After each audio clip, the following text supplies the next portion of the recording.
तो जैसे महादेव से मेरा संपर्क हुआ, हम तो भुला गए कि आरती कर रहे हैं। जब उधर ध्यान चला गया तो आरती गए भूल हम।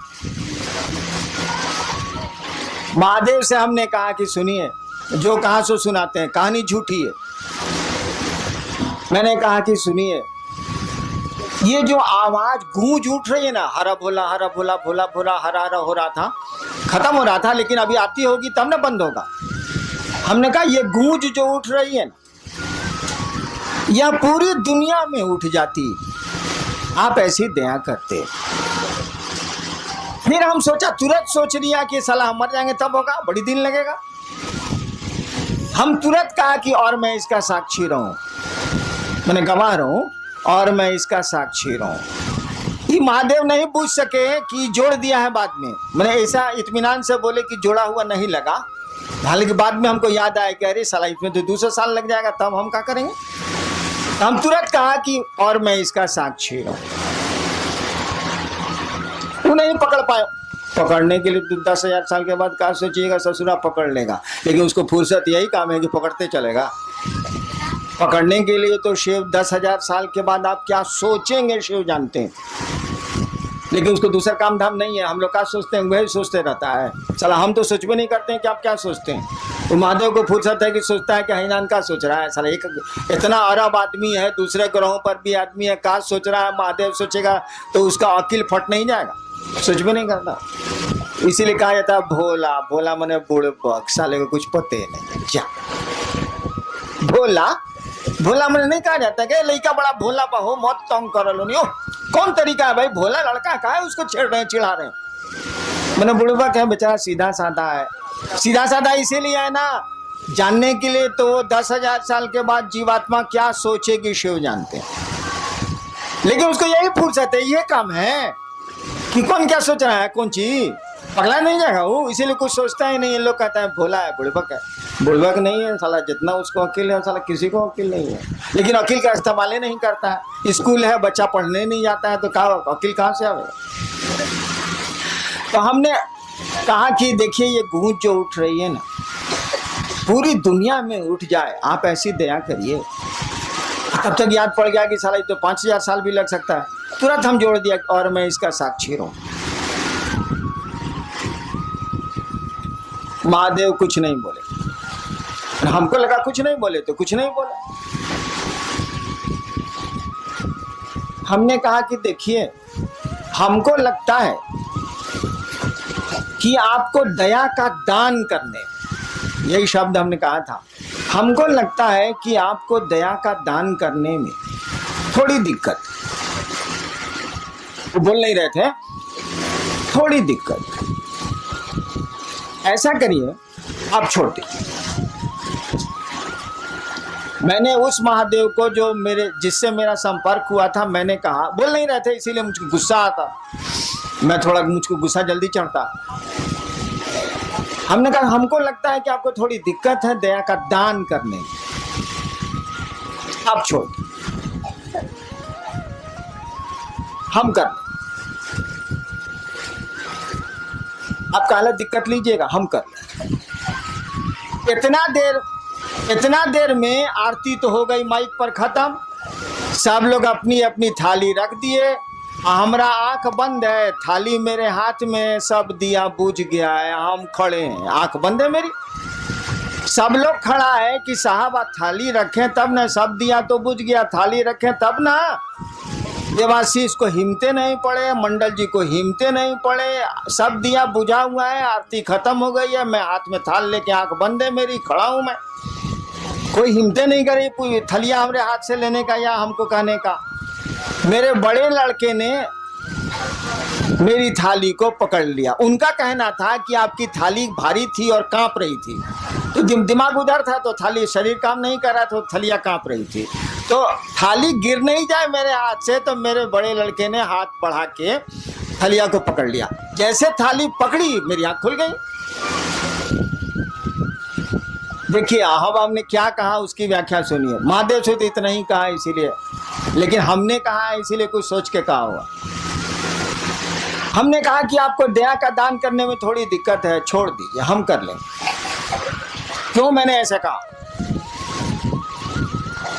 अरे बाबूजी खेत नहीं जोतेंगे तो हम छोड़ देंगे। अगर मेरे पिता खेती नहीं करेंगे और मेरी जमीन पड़ती रहेगी तो मैं छोड़ दूंगा कि करूंगा? महादेव दया नहीं करेंगे, उनको मेरे गुरु हैं, उनसे मेरा अपना संबंध है, वो दया नहीं करेंगे तो हमको पात्रता है कि नहीं, हमको शक्ति है कि नहीं? मैं और काम कर सकता हूं तो शिव का कार्य क्यों नहीं कर सकता? क्या जरूरत है आपके दया की? रखिए अपने पास आप। मैंने कहा कि आपको लगता है कि थोड़ी दिक्कत है, आप छोड़ दीजिए, मैं कर लूंगा।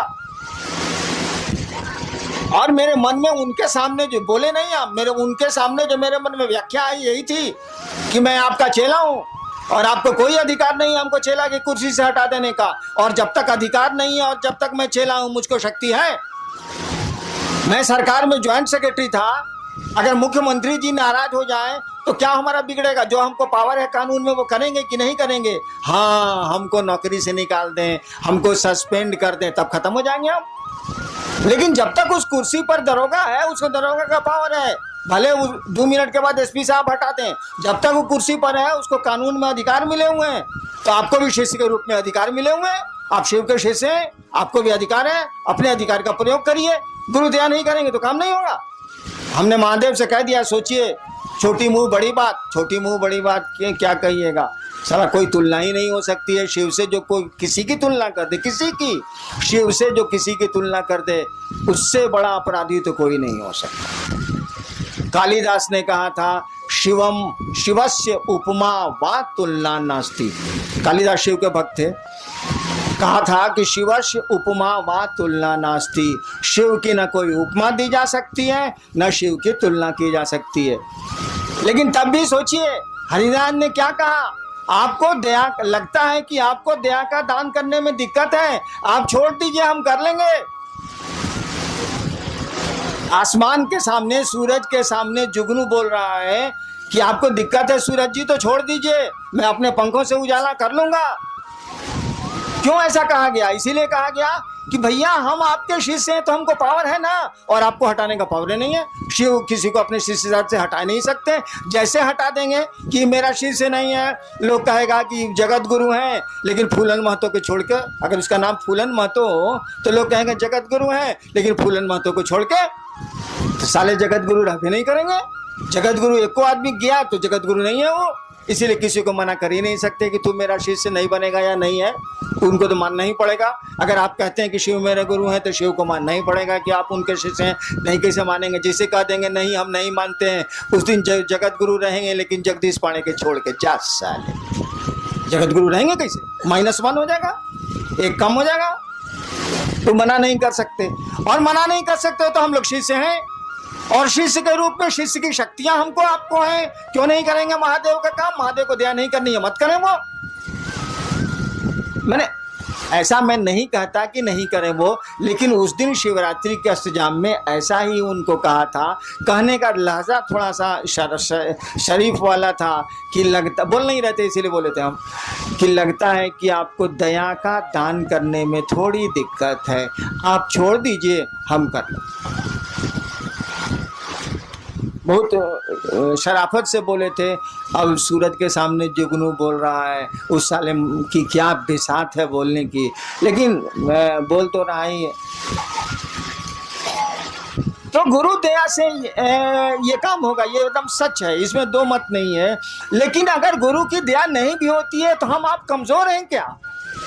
हम आप गुरु का काम नहीं कर सकते हैं क्या? बाबूजी अगर खेत नहीं जोत रहे हैं तो बेटा छोड़ देगा कि उपज करेगा? वो हल चलाएगा, वो तो करेगा, क्योंकि वह उस बाप का वो बेटा है, इसीलिए करेगा वो। हम लोग उस गुरु के शिष्य हैं, शिव हम लोगों के गुरु हैं, इसीलिए उनका आदेश हम लोग करेंगे। और मैंने कहा जो गुरु का आदेश नहीं करता है वह शिष्य नहीं है। हमने यह भी कहा कि आप नहीं करते हैं तो उस गुरु से कहिए, क्यों नहीं कहते हैं? तो आप तो गुरु से कहिएगा नहीं। जब 1000 आदमी में आप कहते हैं कि बड़े ने गुरु भ्राता दया करें, दीदी नीलम आनंद दया करें, तब आप महादेव से बाहर में क्या कहते होंगे? हमरे मुँह पर कह रहे हैं कि आप हम पर दया करिए, तो बाहर में आप क्या कहते होंगे? समझ में नहीं आता। अरे दया गुरु ने करते हैं, दया उनकी संपत्ति है ना, कोई लेके करेगा। चापाकल अगर पानी दे रहा है तो लोहा सलाऊ, चापाकल का अपने बाबूजी का पानी है? बताइए जरा।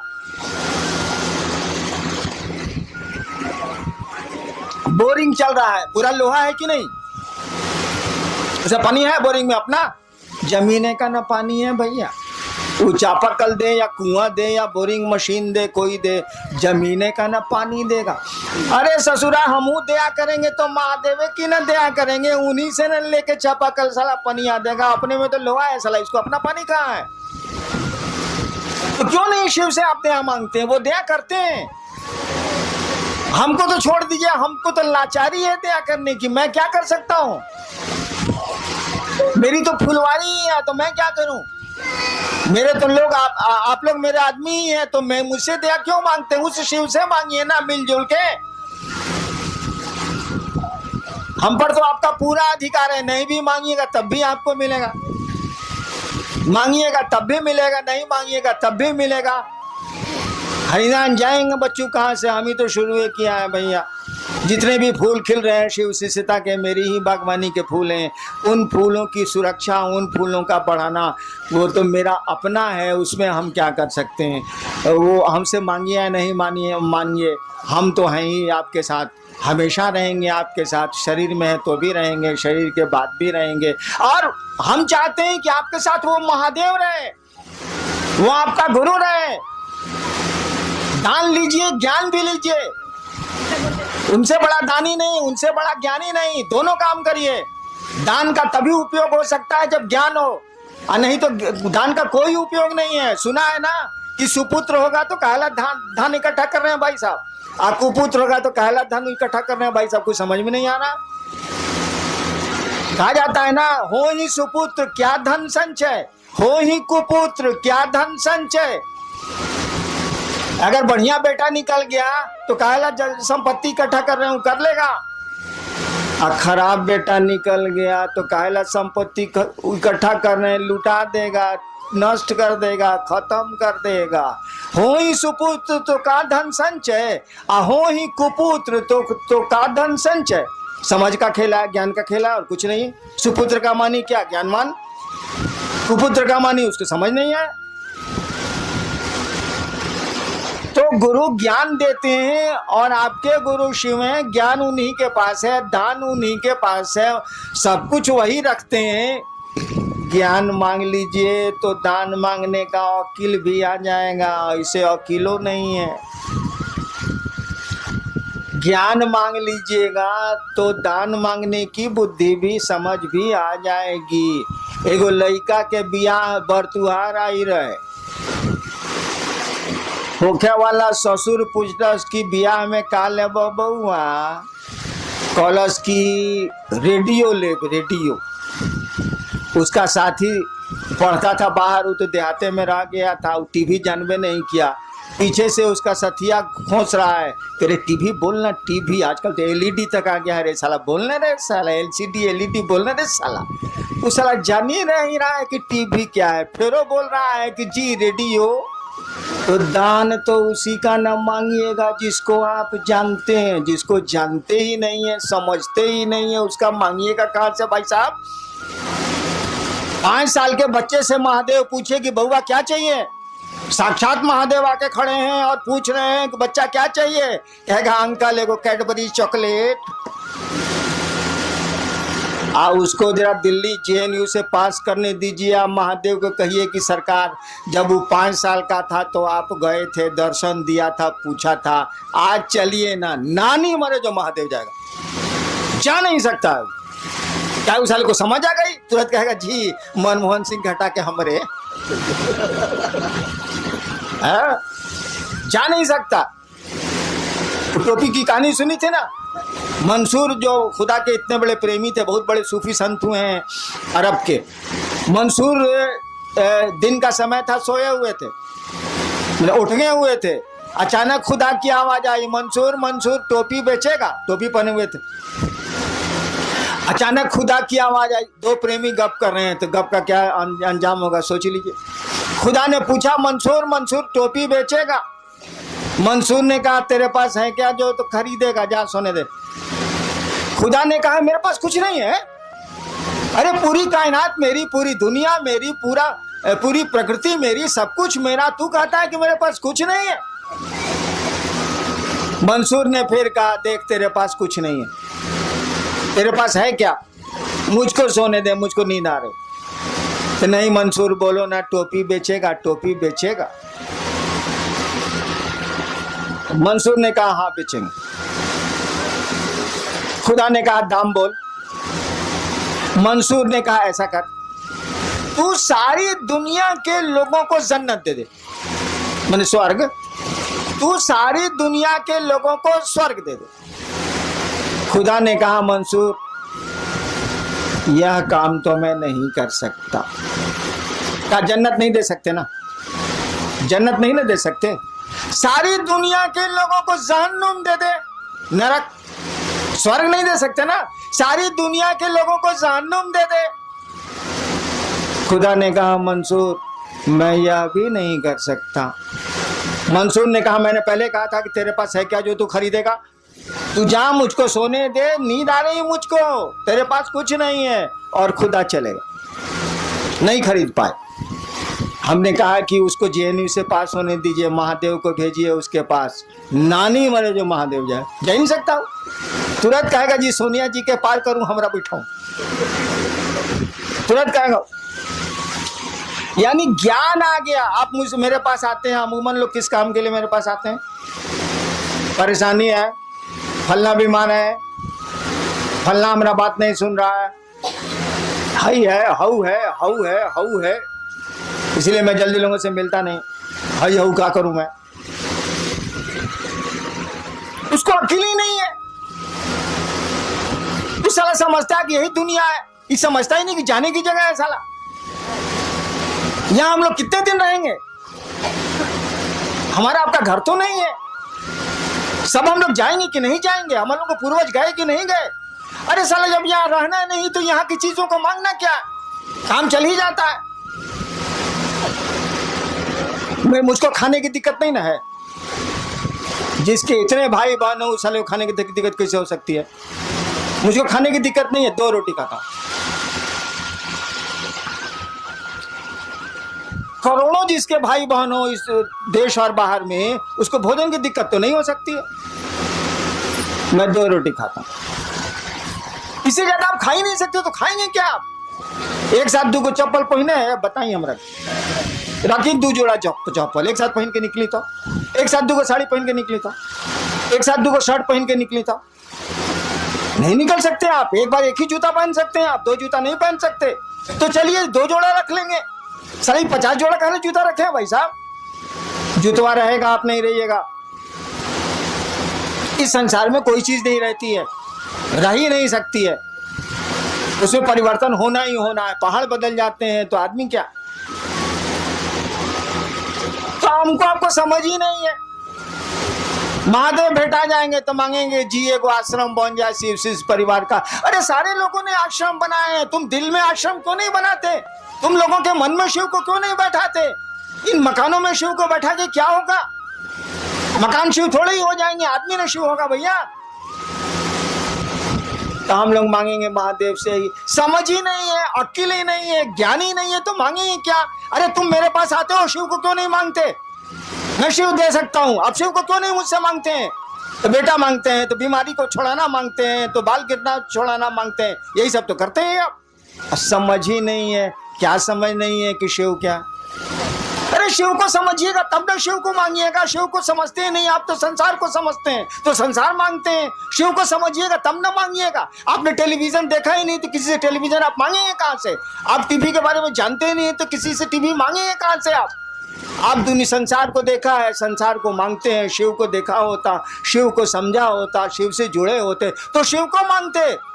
शिव मिल जाएंगे तो संसार में कुछ भी ऐसी चीज नहीं जो नहीं मिल सकती।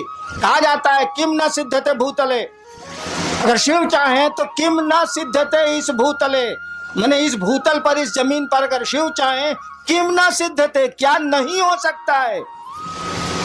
तो वैसी चीज न मांगिएगा जो इस जीवन और इस जीवन के बाद भी काम दे, आने वाले समय में भी काम दे। तो शिव को क्यों नहीं मांगते हैं? क्या मांगते हैं? फलना चीज चाहिए, फलना चीज चाहिए, फलना चीज चाहिए। आपको शिव से बनाने के लिए घुमा फिरा के हमको देना पड़ता है। लेकिन मांगना चाहिए आपको शिव को, वो मिल जाएगा। तो दुनिया में कोई ऐसी चीज नहीं है जो नहीं हासिल हो सकती है। यह बात दूसरी है कि ढेर अकील वाले के साथ आज रहिएगा, गुरु के साथ रहिएगा तो ज्ञान मिल जाएगा। आप भी कहिएगा साला इसको लेके हम क्या करेंगे, ये रहेगा भी तो हम नहीं रहेंगे, हम ही नहीं रहेंगे तो साला लेके हम क्या करें, क्या मांगे हम। तो जाने की जगह है, सभी हम लोग यात्रा में आए हैं, छोटी छोटी यात्राओं में हम लोग यहाँ आए हैं। ये टेम्पररी हम लोग का यहाँ पोस्टिंग हुआ है, कम दिन के लिए हम लोग आए इस धरती पर। लोगों का टेम्पररी पोस्टिंग होता है तो टेम्पररी ना काम चलाइए भाई साहब, कौन सी हंगामा कर रहे हैं। जो परमानेंट है उसको पकड़िए, उस गुरु को पकड़िए, ज्ञान है उसके पास। और शिष्य जैसे जैसे बनिएगा ज्ञान आप में प्रवेश करेगा। आपके गुरु ने कहा दूसरों को समझाओ, दूसरों को सुनाओ नहीं। लोगों को मालूम है कि शिव गुरु हैं, दूसरों को समझाओ कि शिव गुरु हैं।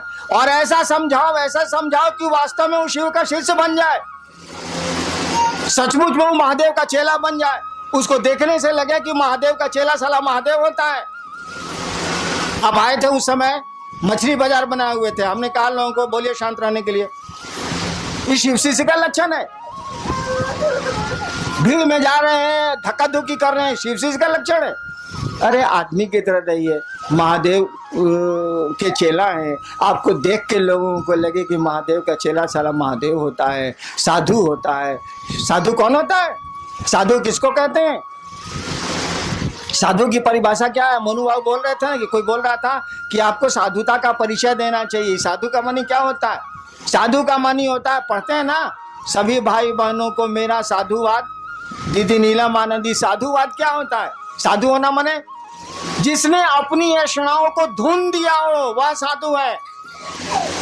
साधु शब्द का अर्थ होता है जिसने अपनी ऐषणाओं को, ऐषणाएं तीन होती हैं, अपनी ऐषणाओं को धुन दिया हो जैसे धुन की रुई धुनेला, धुन दिया हो वह साधु है। ऐषणाएं क्या है, पुत्र ऐषणा, यश ऐषणा, धन की ऐषणा, इच्छा मैंने पैसा इकट्ठा करने की इच्छा, संतान की इच्छा, प्रतिष्ठा, सबसे बड़ी है यश इच्छा, सबसे बड़ी है यश की इच्छा। से सम्मान जल्दी नहीं हटता है, मन से वो रहता है, साधुओं को भी रहता है।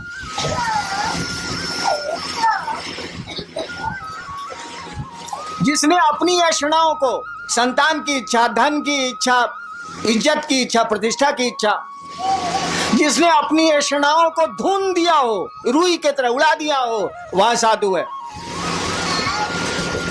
और साधुवाद का भी वही मानी होता है कि आपकी आकांक्षाएं, आपकी ऐषणाएं शमित हो, कम हो, आप में शिव भाव जगे।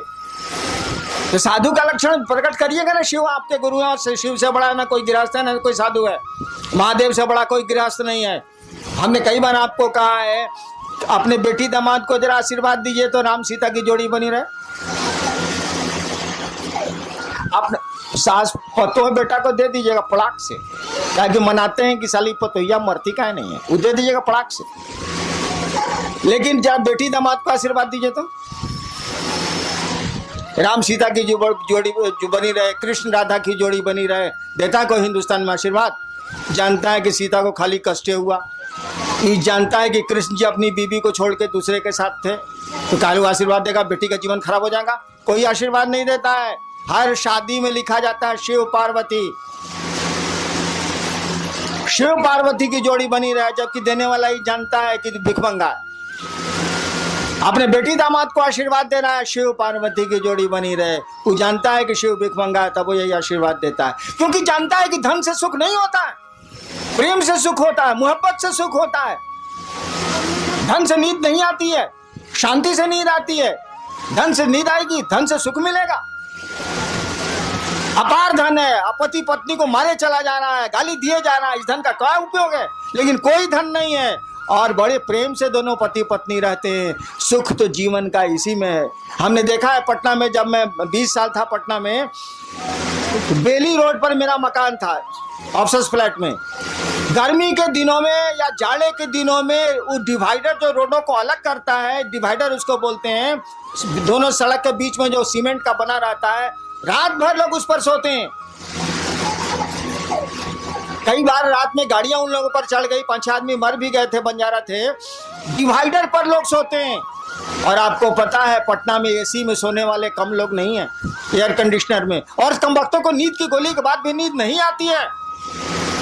और बेली रोड पर जब गाड़ियां चलती रहती हैं, मध्य रात्रि को ट्रकें चलती रहती हैं, सोने वाले इत्मीनान से सोते हैं और नींद नहीं खुलती है। बल्कि कई बार ऐसी घटनाएं हुई हैं कि गाड़ियों के चक्के चढ़ गए, लोग मर गए। देखिए, नींद आने के लिए धन की कोई जरूरत नहीं, क्योंकि बड़े बड़े धनी लोग नींद की गोलियों के बाद भी नहीं सोते हैं। नींद की गोलियां उनको नहीं सुला पाती हैं, डॉक्टरों की सुइयां उनको नहीं सुला पाती हैं। सुख धन में नहीं है, सुख मोहब्बत में है, प्रेम में है।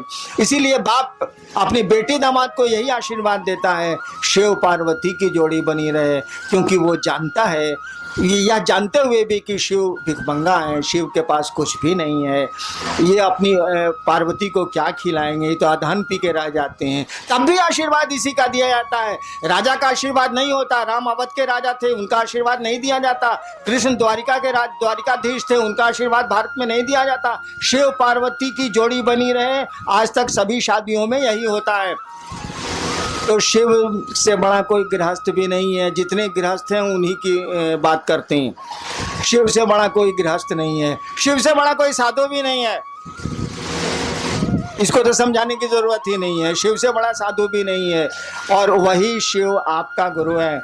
उसी शिव से दान के साथ आप ज्ञान मांगने गए हैं। उसने जो कहा है उसको करिए, मनोयोग से करिए। हमसे जितनी मदद लेनी है ले लीजिए, हम देंगे मदद आपको, लेकिन दया गुरु से मांगिए। शिव को सामने कीजिए, हरिनारायण को सामने करने की जरूरत नहीं है। आदमी का स्वभाव है, सामने जिसको कर दीजिएगा, अगर वो दिख रहा है उसको धर लेगा। वो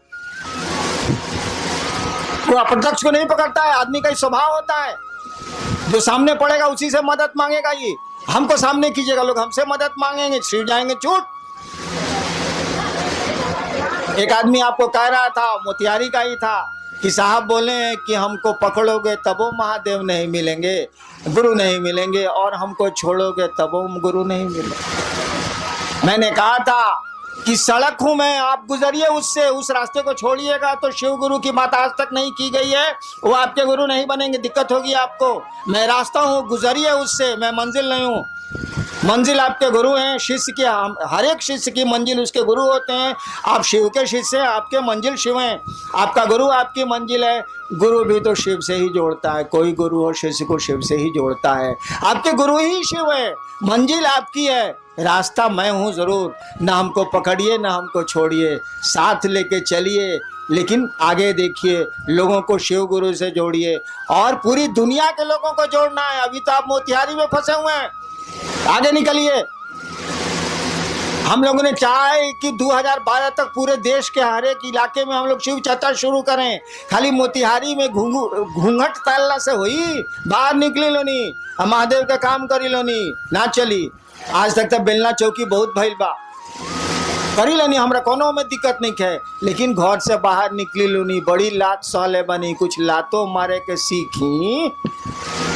चलिए, आप लोग महादेव का काम करें, मेरा साथ है, मेरे पास जितनी शक्ति है दृश्य या अदृश्य आपका साथ देगी, आप सबों का साथ देगी। हम लोग महादेव को आगे करेंगे, शिव गुरु की बात करेंगे, लोगों में शिव गुरु से जुड़ाव पैदा करेंगे। हम तो आपके साथ हैं, हमको आगे करके क्या करिएगा। हमेशा मैं आपके पीछे हूँ, आप देखें अथवा नहीं देखें, आपको नज़र आए अथवा नहीं आए, जब भी आप महादेव के काम करने को सोचते हैं, मैं आपके पीछे हूँ, इसको सोच के महादेव को आगे करिए। चलिए, आप लोगों को हम प्रणाम करते हैं, आप लोग मेरा प्रणाम स्वीकार